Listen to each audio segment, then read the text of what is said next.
రైతు సోదరులకు నమస్కారం.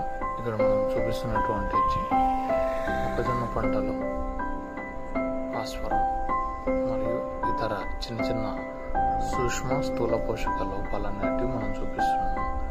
ఈ ఎరుపు కలర్లోకి మారి తెలుపుగా మారి డ్రై అయిపోతుంది. ఇది వచ్చేసి ఫాస్ఫరస్ యొక్క లోపం. ఇది మరి అంత ప్రధానమైనది ఏం కాదు.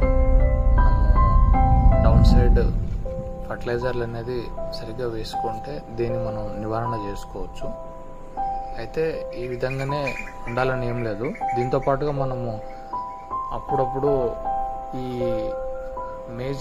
మొక్కజొన్న పంటలో మనము ఫాస్ఫరస్ సాల్యుబుల్ బ్యాక్టీరియాను ఒకసారి అంటే పంట కాల వ్యవధిలో ఒకసారైనా దాన్ని మనము ఉపయోగించినట్లయితే దీని నివారణ నుంచి మనం బయట పడవచ్చు.